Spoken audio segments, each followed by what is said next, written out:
რას ნიშნავს 12 საუფლო დღესასწაული? 12 უბრალოდ ძალიან სიმბოლური ესაც ვამბობ. სახარება არის ეგრეთ წოდებული, ცუდად არ მინდა თქვა შპარგალკა. ამ რაღაცას რომ გვთავაზობენ, ესე არ არის ეკლესიას თავის დადგენილებები აქვს. ძალიან საინტერესოა ეს, იმიტომ რომ ხშირად მithმა-მოთქმას იწევს ხოლმე. საზოგადოებას უფლება არ აქვს უნდობლობა შეიტანოს. მართალი რომელია სინამდვილეში? შეიძლებოდა ჩვენ ბრალი დაგვედო ქრისტესთვის.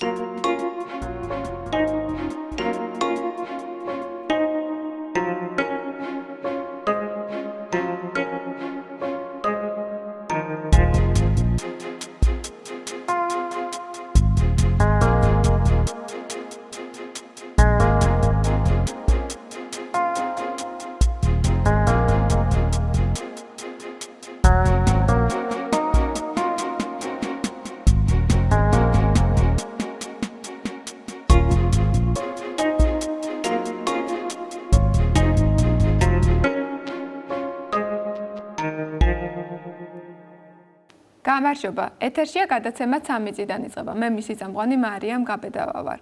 დღევანდელ გადაცემაში მამა კახაბერ გოგოტიშვილთან ერთად ჩვენ ვისაუბრებთ, რას ნიშნავს საუფლო დღესასწაულები. მოგესალმებით, მამა კახაბერ. მოგესალმებით თქვენ და ჩვენს ძვირფას მაყურებელს. ხშირად საუფლო დღესასწაულების შესახებ ცოტათი გაუგებრობა არის ხოლმე, რომ დაყოფილია უძრავად და მოძრავ დღესასწაულებად და თან არის საკმაოდ დიდი რაოდენობა. ამიტომ გადავწყვიტე, რომ ერთი გადაცემა რამდენადაც შესაძლებელია, რომ ეყოს ამ დღესასწაულებს ძალიან მოკლედ მიმოვიხილოთ და დაუთმოთ, რას ნიშნავს 12 საუფლო დღესასწაული, რა დატვირთვა აქვს და რატომ არის დაყოფილი უძრავ და მოძრავ დღესასწაულებად. კი, ნამდვილად საინტერესო გახლავთ ეს იმდენად, რამდენადაც საღვთისმეტყველო განათლება მოგეხსენებათ ახლა ესე ერში ფართოდ ესე არ არის რომ ყველა ღებულობდეს ადრე ეს სასკოლო რაღაცა პროგრამებში შედიოდა და ახლა უბრალოდ საერო განათლებას ვინც ღებულობს ბუნებრივია შეიძლება არ იცოდეს საუფლო დღესასწაულების ისტორიები, თუმცა კი თვითონ დღესასწაულის შესახებ რაღაცა ესე თუ ის წარმოდგენა გქონდეს და ჩვენი მიზანი ალბათ ის არის რომ ცოტა უფრო მეტად გავაღრმავოთ და თუნდაც ისაუხსნათ, რატომ არის ზოგი მოძრავი და ზოგი უძრავი. ეკლესიას გააჩნია თავისი კალენდარი. ზოგადად ხომ არსებობს კალენდარი და ამ კალენდარზე რაღაცა გარკვეული დავები არსებობს, რომელია სწორი და რომელია არასწორი და ეს კალენდრები უნდა დავასახელოთ, რომ არის იულიუსის კალენდარი, რომელიც შექმნილია ქრისტემდე იმპერატორი იულიუსის მიერ წარმართი იყო ეს ადამიანი ქრისტიანობასთან ვერ ექნებოდა კავშირი ქრისტე ჯერ არ დაბადებულ, მაგრამ არც მართალსარწმუნოებასთან მას კავშირი არ ქონია, ამიტომაც ვიღაცა რო ამბობს რომ ესე იგი იულიუსის კალენდარი ცუდია და გრიგორიუსის ან პირიქით რო ამბობს რომ გრიგორიუსის უკეთესია, თუ სარწმუნოებრივი მხრივ აკავშირებს სარწმუნოებასთან მე ახლავე გეუბნებით რომ ამას არავითარი კავშირი არ აქვს. მეორე გახლავთ გრიგორიანული კალენდარი, რომელიც ძალიან გვიან, აი მე-16 საუკუნეში ეს არის 1592 წელიწადი, პაპმა გრიგორმა, რომის პაპმა შეიმუშავა კალენდრული რეფორმა, რომ თითქოს რაღაცა დაუზუსტებელი იყო რაღაცა გარკვეული პერიოდი. რას გულისხმობ, ეხლა ორიოდე სიტყვით აუხსნათ ჩვენს მაყურებელს. იულიუსის კალენდარში არის მზის სისტემა.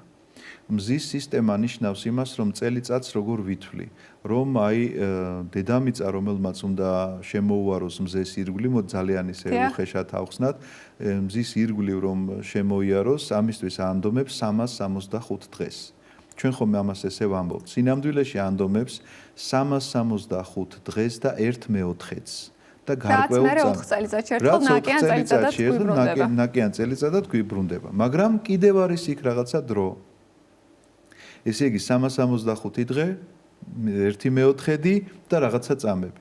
რომელი წამებიც რომ დავაგროვოთ 120 წელიწადში ერთხელ იძლევა 1 დღის განსხვავებას. ხო, მაგრამ ეს ძალიან დიდი პერიოდია ვთქვათ იმისთვის, რომ რაღაცა შეცვლილიყო კალენდარში. 1582 წელს რომ დათვალეს ეს იყო 10 დღიანი განსხვავება.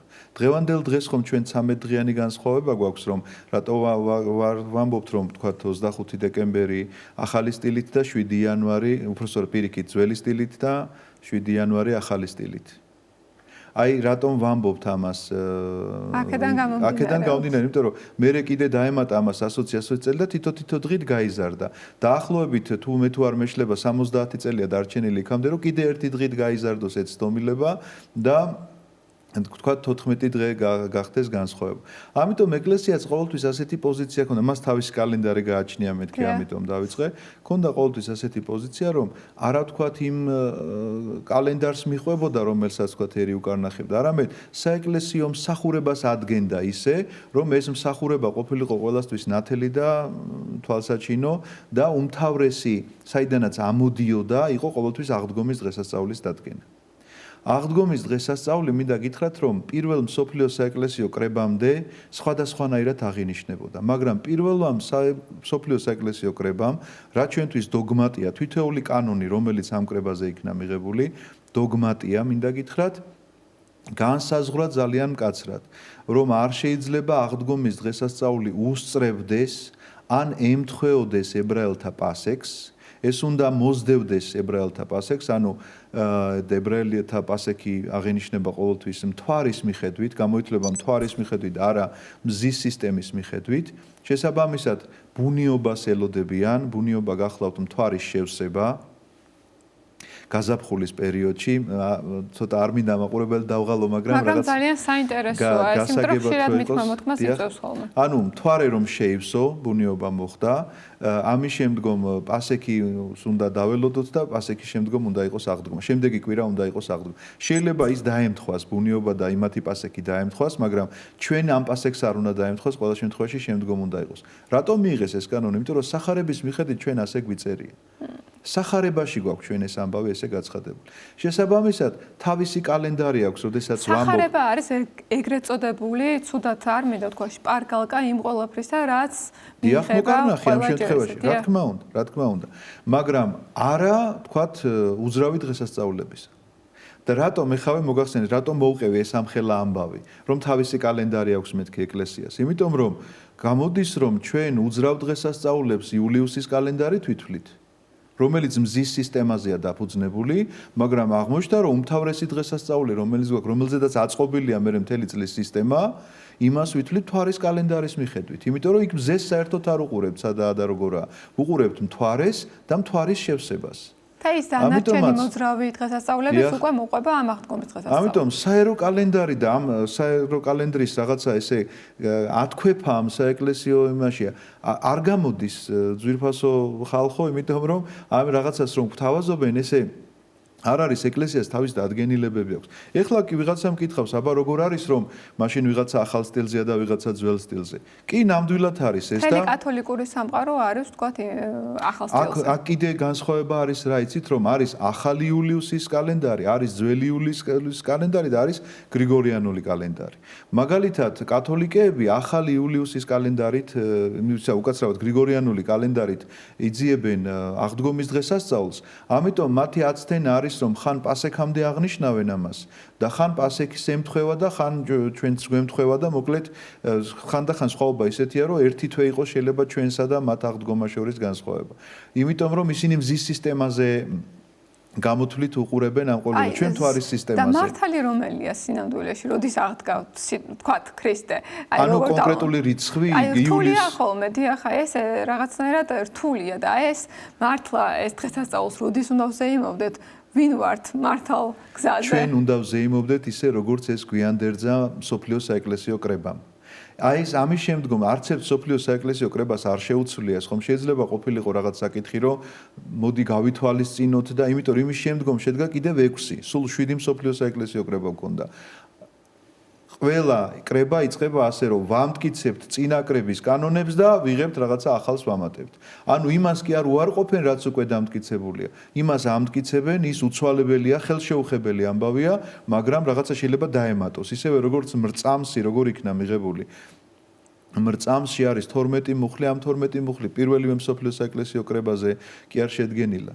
და სული წმინდა უფალი რომელი მამისაგან გამოვალს ეს მეორე მსოფლიო საეკლესიო კრებაზე აქედან მრწამსის ეს გაგრძელება მეორე მსოფლიო საეკლესიო კრებამ შეავსო მაგრამ ის პირველი კი არ უარყვიათ კაცო ის პირველი თავისთავად დარჩა როგორცაც ამბობდნენ მრწამს ის ქრისტეს ძეობილობის შესახებ იყო რაღაცა მთავარი ესე იგი დავა და ამის გამო მიიღეს მრწამსის ეს დებულება და მეორე კრებაზე უკვე სულიწმიდის გამომავლობის შესახებ რომელიც თავდება იმ ტექსტით ეს ტექსტი რომელიც დღევანდელ დღეს ჩვენ გვაქვს გამოვიყენებთ საეკლესიო კრებებიც საინტერესო არის და ამასაც ვფიქრობ სამომავლოდ ერთი გადაცემა დავუთმოთ. ვინ იღებდა მონაწილეობას, როგორ ხდებოდა საკითხების დამტკიცება და ასე შემდეგ, იმიტომ რომ არის ხოლმე რაღაცა ტიპის უნდობლობა, თუნდაც საეკლესიო კრებებზე მიღებულ საკითხებთან დაკავშირებით. მორწმუნე საზოგადოებას უფლება არ აქვს უნდობლობა შეიტანოს მსოფლიოს საეკლესიო კრებებში.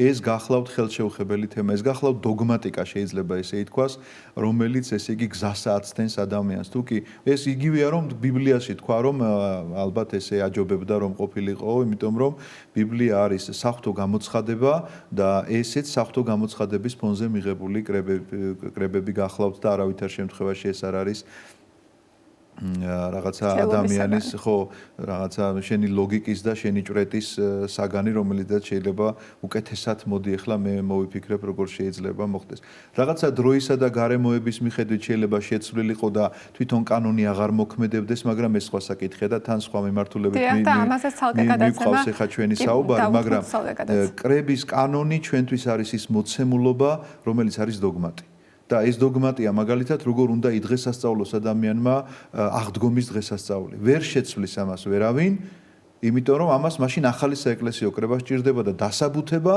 რომ რაღაცა ესე იგი მართლა ისეთი რამ მოხდა დედამიწის ბრუნვის დროს, ესე უნდა დასაბუთდეს, რომ ჩვენ მართლა ესე იგი ამ გამოთვლაში რაღაცა შევცვალოთ და ეს ვიღაცა კონკრეტული კერძო პირმა გააკეთოს ესე და ერთ პიროვნული გადაწყვეტილება მიიღოს, ასეთი რამ ეკლესიაში არ ხდება, იმიტომ რომ ერთობას უფრო მეტი ესე იგი ფასი აქვს ეკლესიისთვის, ვიდრე იმ კონკრეტულ თარიღს, როგორც სიმართლეც არ უნდა იყოს ის თარიღი.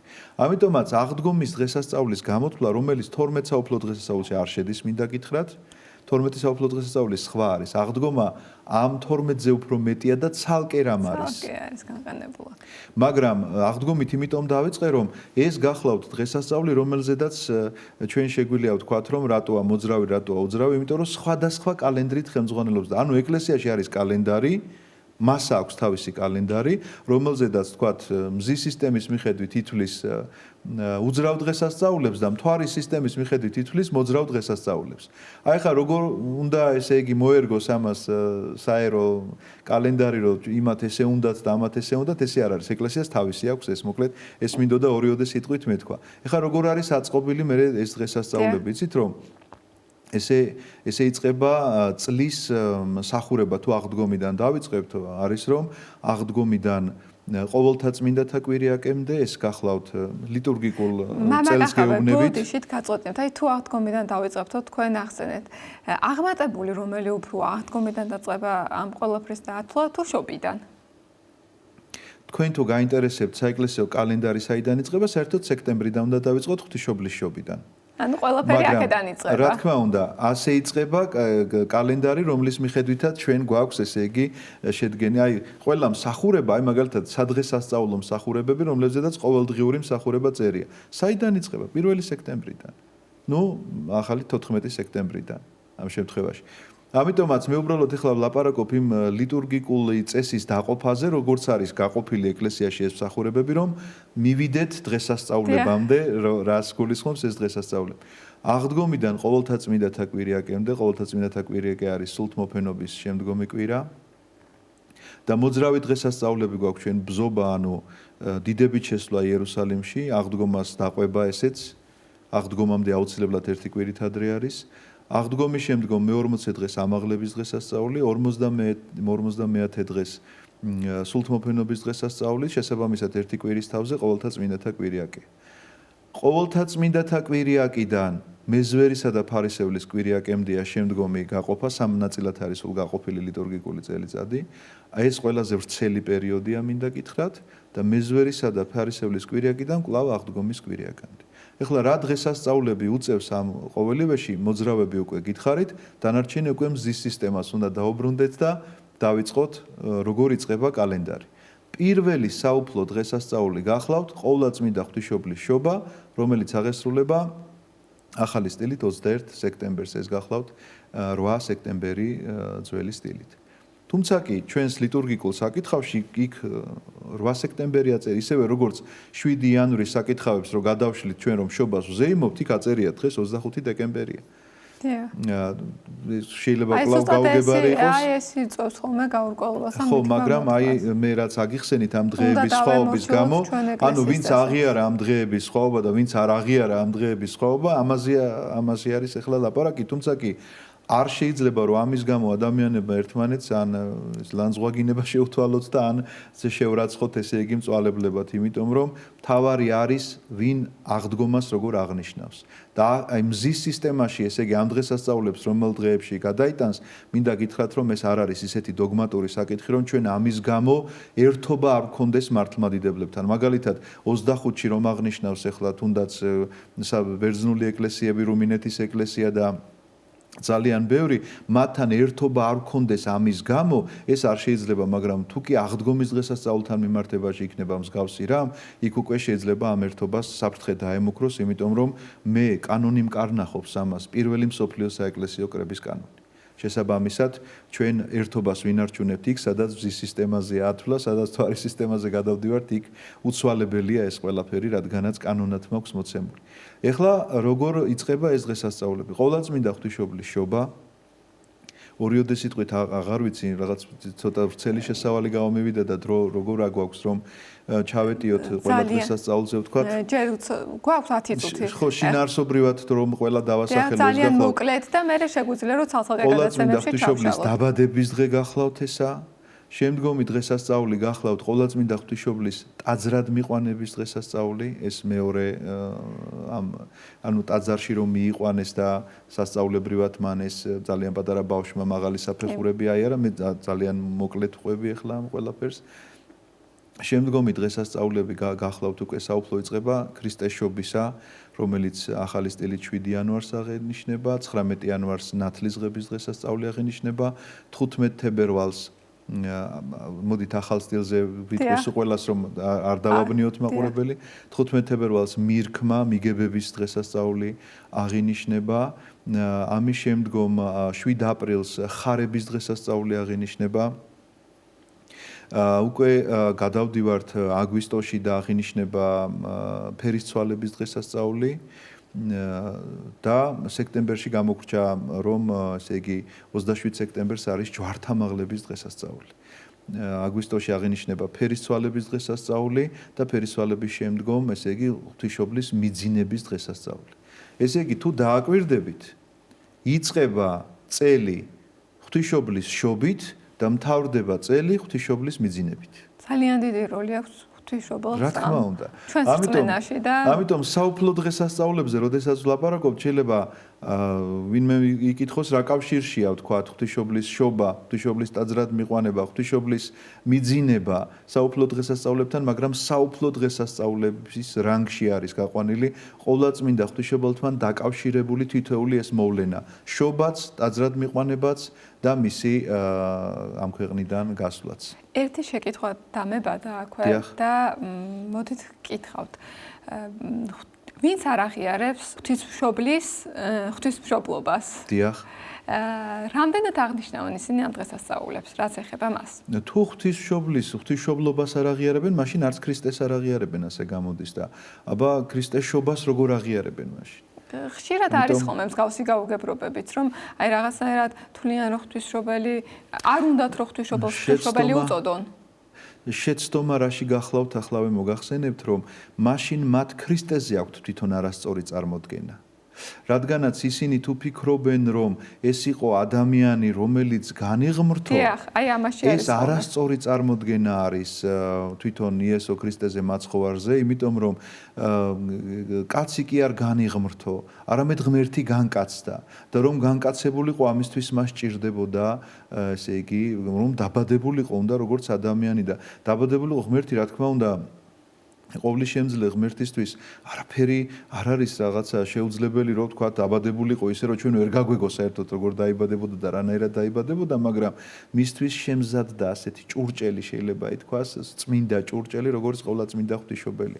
რატომ არის რომ კონკრეტულად ამ დროში იბადება ქრისტე, რაღაცა კონკრეტული რაღაცა ისტორიის, რაღაცა გარკვეულ ამ ჟამში, იმიტომ რომ ჯერ ერთი როცა მოაწია ამ სისავსემო, დროის სისავსემო ამის შესახებ ასე წერია. რას ნიშნავს ეს დროის სისავსე, იცით რომ უპირველეს ყოვლისა გამოვლენილია აბსოლუტურად ყველანაირი ცოდვა. თუ კი რამ ცოდვა არის, იმის შემდგომ ახალი რაიმე არაფერი არ გაგვიგია ჩვენ.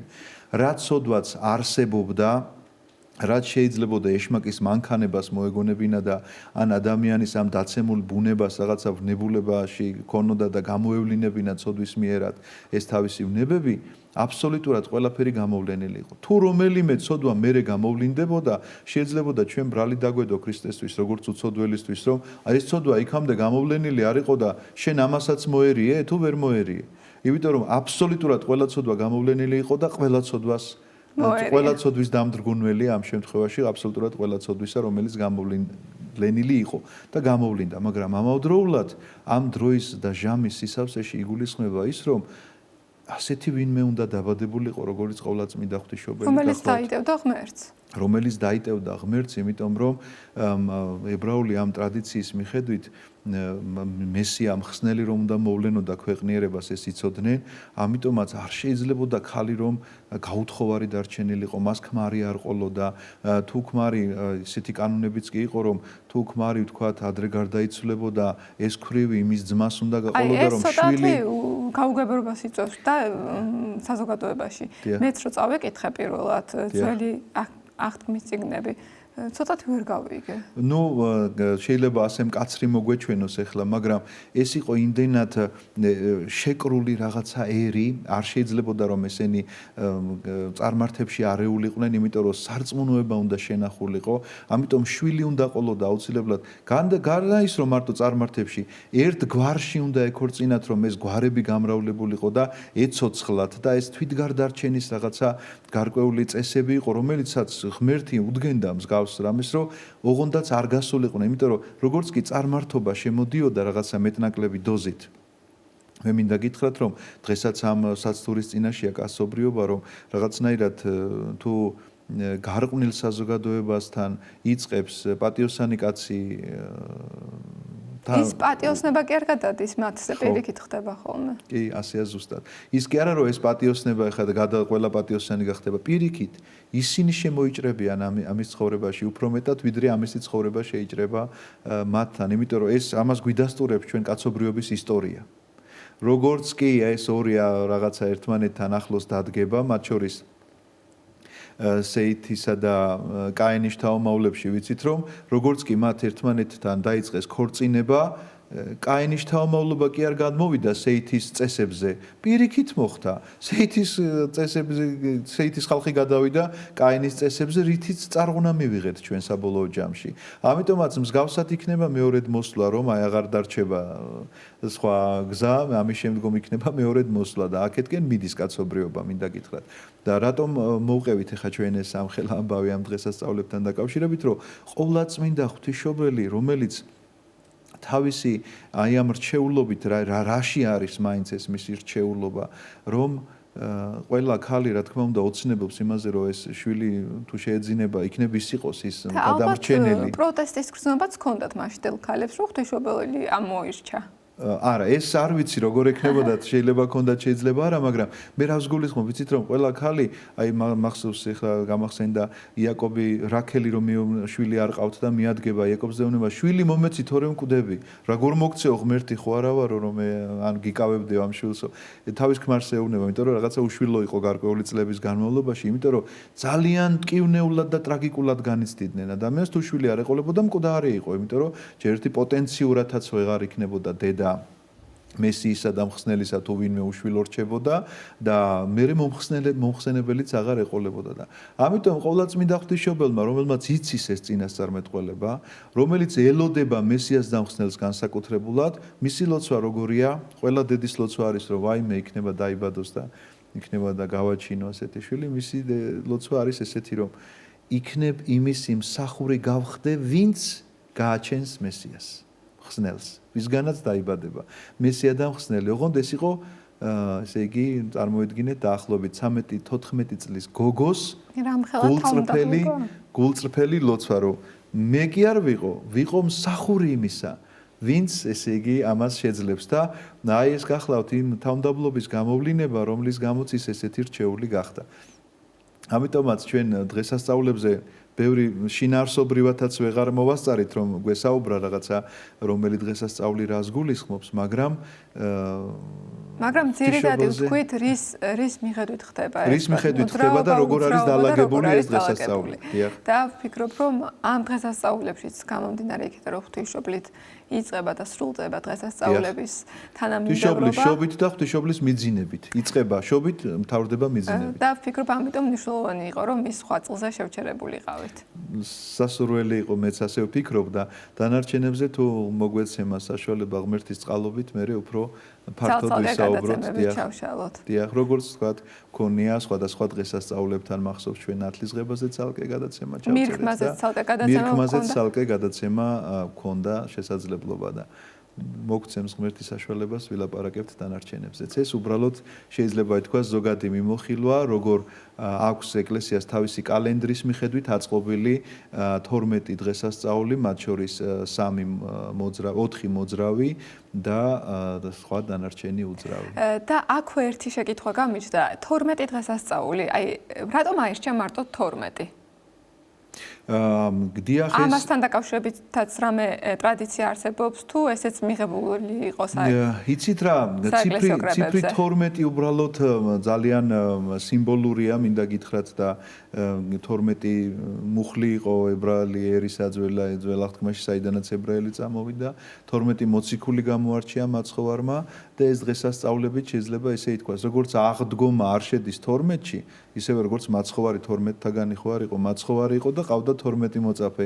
ასეთი გახლავთ აღდგომა, რომელსაც ყავს შეიძლება ითქვას 12 მოწაფე 12 დღესასწაულის სახით. ყველაფერი სიმბოლურია ჩვენს რწმენაში. რა თქმა უნდა, ბევრი სიმბოლოებია. ძალიან დიდი მადლობა მამა კახაბერ, ღმერთმა ინებოს რომ დანარჩენ დღესასწაულებსაც მოგვეცეს საშუალება ვისაუბროთ ვრცლად. ამინ. ასეთი იყო ჩვენი დღევანდელი გადაცემა, მე ერთი კვირით გებიშვდობებით ნახვამდის.